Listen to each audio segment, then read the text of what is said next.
Et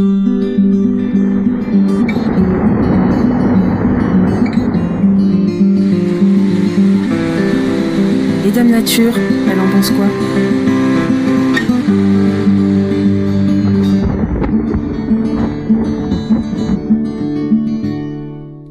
Bien le bonjour à tous, amis montagnards. Ah, n'a-t-on pas fait plus bel environnement que la montagne? Une passion amoureuse ne peut que nous envahir devant tant de beauté, mais aussi pour l'aventure sauvage qu'elle peut représenter. Le climat y est rude, les accès au sommet parfois compliqués et de nombreux accidents y ont lieu, parfois tragiques, lors d'avalanches, d'escalades ambitieuses, d'orages parfois très durs. Mais qu'en est-il des espèces végétales et animales qui sont implantées au milieu de ces cimes, de ces pierriers, de ces lacs? Comment la nature s'est-elle adaptée aux conditions bien particulières de ce milieu? Je vais tenter de vous expliquer comment, par exemple, la silène à caules, de la famille des Caryophyllacées, qui est une petite fleur, arrive à se développer parfois autour de 3700 mètres d'altitude, où les températures sont très froides, les sols très fins et donc pauvres en eau et en nutriments. Ajoutez à cela un vent parfois très fort asséchant encore un peu plus le milieu. Et pourtant, elle est là, cette toute petite fleur violette, mais jamais seule. En effet, celle-ci se développe selon une formation dite en coussin. C'est en effet un rassemblement de nombreuses silènes, très serrées, et de faible taille qui leur permet de survivre.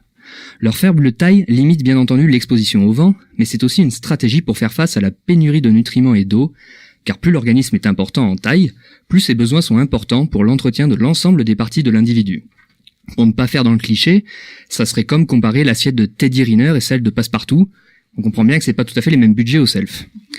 Au-delà de la taille, cette formation très serrée de plusieurs individus leur permet d'augmenter considérablement la chaleur dans le micro-environnement créé. La température prise par les scientifiques à la surface du coussin peut atteindre 20 degrés à midi, alors qu'à 2 mètres du sol, la température est de 10 degrés. De même, en hiver, les conditions thermiques sont plus douces en surface du coussin, ce qui permet de maintenir l'organisme en vie l'hiver et de permettre la croissance l'été. Les différentes enzymes des plantes, des protéines qui permettent le métabolisme, ont besoin de températures clémentes pour fonctionner efficacement, condition que les silènes ont recréée grâce à leur coopération. On parle de mutualisme, chaque plante tire profit de la présence de l'autre. Enfin, cette forme en coussin arrondie présente aussi l'avantage de n'exposer qu'un minimum de surface des feuilles. La sphère est la forme géométrique au plus faible rapport surface-volume. Donc exposé au vent, cet aménagement permet donc de minimiser l'assèchement des feuilles en évitant de puiser abondamment dans la ressource hydrique par exemple, qui est, rappelons-le, très limitée dans ces milieux. Alors, un univers hostile la montagne? Pensez-vous, un peu de chaleur florale et ça repart. Une autre plante peut-être encore plus célèbre, l'Edelweiss de la famille des Astéracées, fait également le bonheur des randonneurs. Elle pousse généralement entre 2000 et 2500 mètres d'altitude sur des terrains calcaires, ensoleillés, mais exposés aux mêmes contraintes que la silène à caules. L'une des caractéristiques de cette fleur correspond à ses pétales blancs, duveteux, relativement poilus.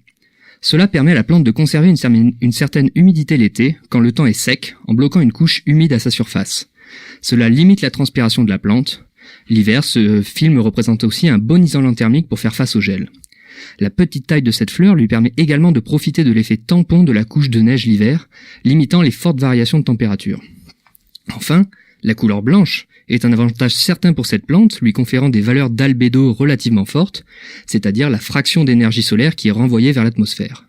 Or, le blanc, on le sait, absorbe moins d'énergie que le noir, ce qui la protège donc des UV.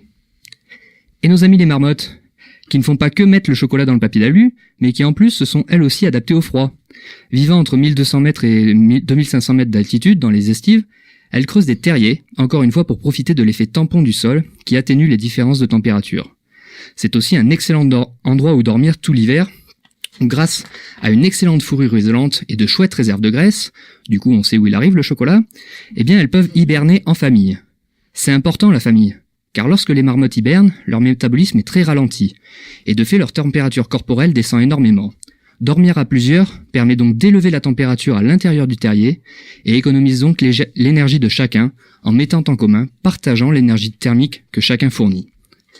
Ces exemples montrent combien les espèces locales, montagnardes, ont su évoluer afin de s'adapter à ces milieux hostiles qui représentent beaucoup de risques pour nous, mais pour lesquels de nombreux organismes sont très bien adaptés. Ils occupent alors des niches écologiques non accessibles à d'autres fleurs et bestioles, incapables de tolérer ces niveaux de stress environnementaux. L'exemple de la silène et de la marmotte montre également la force du collectif, du rôle des interactions positives entre individus dans des situations où les conditions demandent de l'entraide pour survivre. Ce qui a d'ailleurs dû échapper à Monsieur Macron quand il a dit « Et pourtant l'image aurait pu être belle ». Si on commence à jeter des cailloux sur les premiers de cordée, c'est toute la cordée qui dégringole. Il oublie que dans la cordée, ce n'est pas le premier de cordée qui est important, c'est la corde. Le premier ne risque pas grand-chose car s'il tombe, la cordée le retient. En revanche, enlever les crampons, les piolets aux autres membres de la cordée et c'est l'ensemble qui tombe alors. Alors prenons exemple sur ces silènes ou les marmottes, quand on appréhende nous, petits humains, la montagne, mais aussi le monde.